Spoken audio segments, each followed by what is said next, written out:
Hello, everybody. So, continuing on the spiritual alphabet, at least what I'm focusing on with each letter. And today, we're going to the letter F, and I'm going to the theme will be faith. So, as always, I am welcoming of you to do your own reflection on what does faith mean for you. How do you apply faith in your life? How might you live even more meaningfully, better, maybe even more effectively, with faith as one of the values that you experiment with, that you explore? All right. So, as always, you can feel free to pause this recording if you want to do your own reflection, and if you'd like to add any comments below, I welcome that. So I'll share with you how I'm thinking about faith. So to me, faith is really the most important thing. Um, there is nothing in my mind that is more important, my mind and heart and soul, that is more important than returning to faith again and again and again. Why? Well, because if I live a life that doesn't have faith, what do I have? I have, you might say, the only thing I have is material reality. Oh, I got to feed myself. I've got to take care of my family and friends. I've got to pay taxes, got to pay the rent. I've got to try to survive in this world, right? And not just survive, but hopefully thrive. But without faith, it becomes just about the material things in life.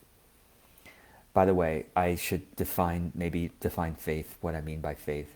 You're welcome to, I welcome you to define faith and how you see it. But to me, the way I define faith is the belief in a meaningful belief in the immaterial, you might say.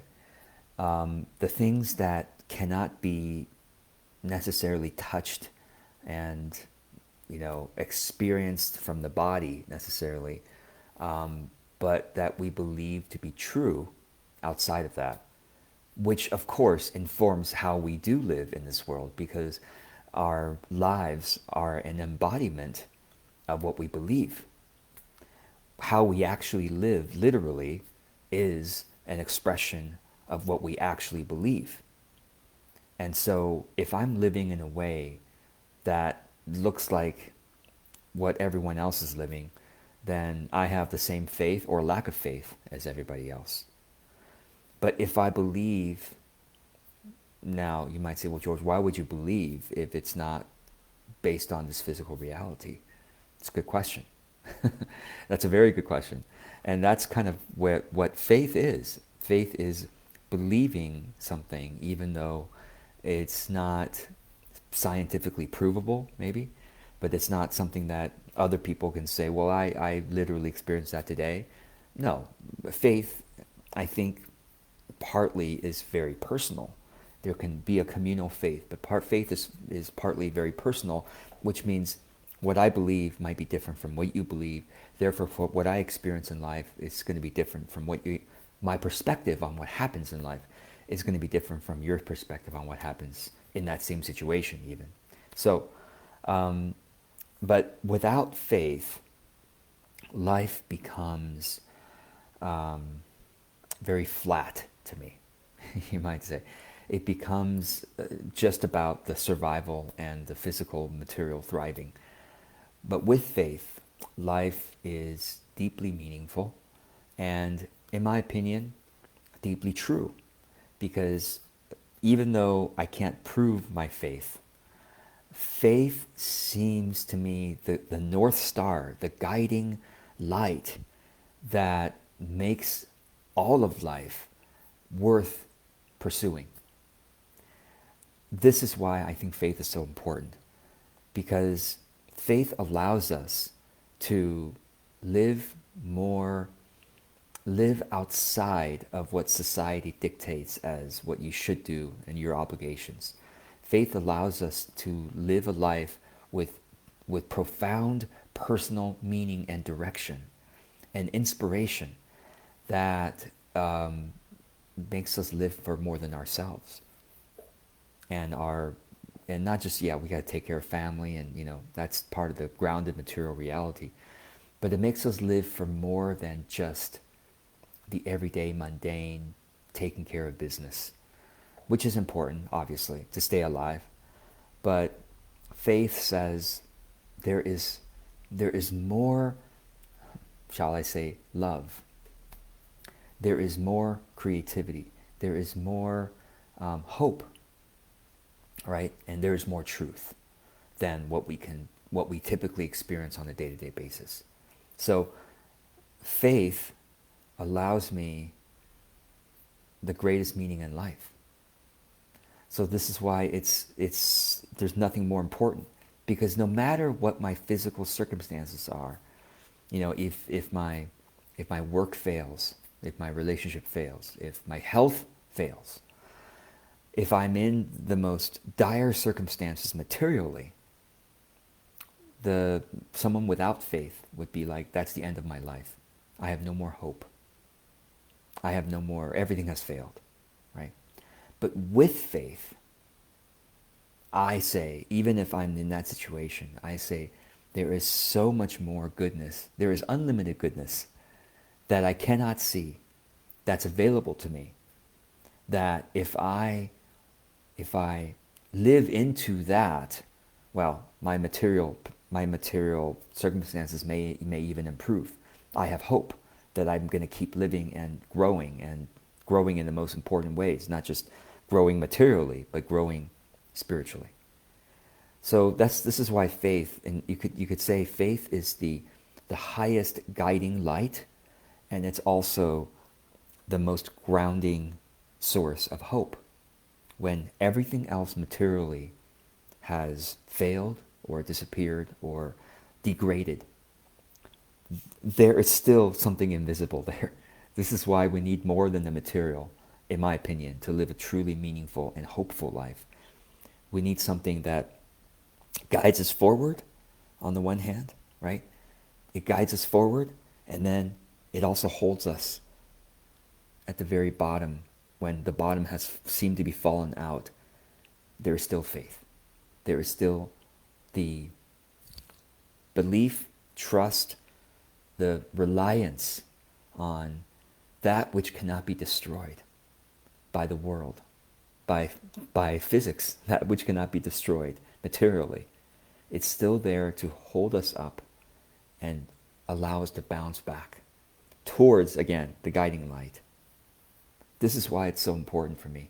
And I hope this has been inspiring for you to reflect on what your faith is and how that might guide you forward, and also be the bedrock, the foundation, the rock that will never, the eternal rock that can never be destroyed, that you can always stand on.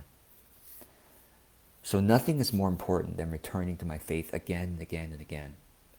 And not just on Sundays, not just, during spiritual holidays, religious holidays, or particular times of the year. No, every day. And really, nothing is more important to me than returning to my faith again and again throughout the moments of every day. That's hard. That's been very, very challenging, because as we live, obviously, in the world, people take our attention, work takes our attention, health takes our attention, chores take our attention, distractions take our attention, everything takes our attention. And so it takes practice to keep coming back to that which is not seen, heard, smelled, tasted, touched, that beyond our physical senses. It takes discipline. It takes a lot of practice, a lot of forgiving ourselves and returning back again and again and again and again and again. And I'll just share with you briefly what's been helping me. And so here's the question that I invite you to reflect on and comment below if you like. What practice helps you come back to your faith again and again and again throughout the week, and more importantly, throughout each day? Sure, you might have a morning spiritual practice, wonderful. You might have maybe an evening spiritual practice, wonderful. Some religions have a spiritual practice 5 times a day, right? Like Muslims, or I guess certain Catholics. Anyway, certain religions, right? You 5 times a day, no matter what. It's religious practice. You stop what you're doing and you attend to your faith. Wonderful. Now, I hope that is done not just ritualistically, but done with true consciousness and meaning. What about you? How do you return to your faith again and again and again throughout the day? So, what I've been practicing for years now, you may have heard me talk about this. Can you guess what I'm about to say? The energy reboot. Energy reboot. I do this throughout my workday, and I've been trying to practice it after my workday as well, to reconnect again to my faith, to my divine source, to what is most meaningful and what is most important in the moment. What's most important in the moment is not to, you know, do the physical thing in front of me, to pay the taxes, to take care of my health, to take care of my family, to da da da.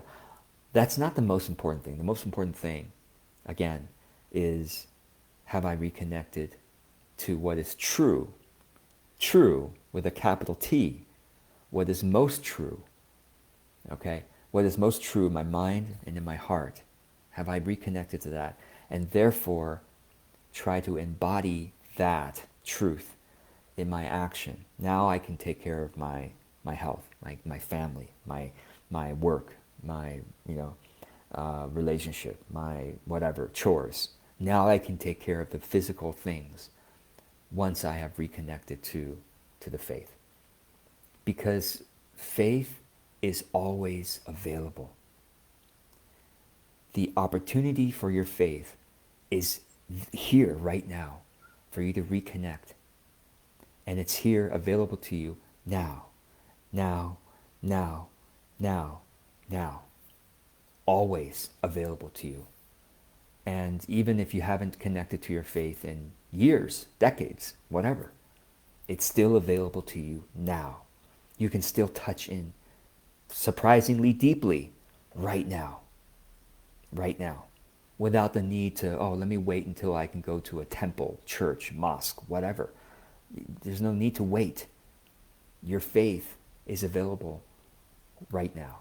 If it's personally meaningful to you, that means it should be available to you at any moment without the need for a religious institution or a ritual. It should be available to you in every single moment. So, and this is my reminder again for myself to come back every hour. That's what I aim for anyway. Every single hour to come back again. Not just 5 times a day. I try to do it, all of my waking hours, again and again and again and again and again. It's not easy. It's very easy to forget because we need to take care of everything in life. Distractions, physical needs, everything. Very easy to forget. But when I forget, it could be hours later, I remember, I haven't connected yet to my faith today. I just gently forgive myself. There's no need to ever blame yourself because it's very, very hard. I mean, it's like if you start with the understanding, then it's no wonder most people don't live lives of faith. This is important to understand. Most people, most people that I've seen, that I've encountered in my life, don't seem to be living lives that, now I can't judge them. Maybe they are living great lives of faith. I don't know, but from what I can tell, and I know myself, most of my life I have not lived a life of faith, and I know how easy it is to be taken off track and distracted again and again until I remember, maybe hours later, or sometimes a day later, 2 days later, I'm like, my goodness, I haven't reconnected. I've been so caught up in the drama that is material life. So here's my reminder to myself and to you again. How do you practice returning to your faith? Ideally, it's something that's quick. If it's like going to be oh, I do a 4-hour meditation to return to my faith. Well, fine, you could do that once a day, twice a day, maybe if you're if you have a lot of time. But it should be something more like 40 seconds, right? Or maybe 4 minutes. That's still a long time. It's hard to return 4 minutes every hour or even every 2 hours. But 40 seconds? Yeah, you could do that once an hour, can't you? I can do that once an hour for sure. I try to do that multiple times an hour. When I'm working, it's a little easier because I work with timers. So every 10, 15 minutes, I return again to my energy reboot. When I'm not in a meeting, when I'm working by myself, I use timers and I keep returning to my energy reboot, which reminds me of my faith. Return, try to embody truth again, if possible. But then outside of work, I don't live my rest of my life with timers. So it's like, okay, return, try to, oh, the top of the hour, oh, middle of the hour, okay, all right, let's take 40 seconds, 20 seconds. Breathe again, return again. Aim to embody again. I look forward to seeing your thoughts below, and thank you so much for joining me on this journey. Blessings.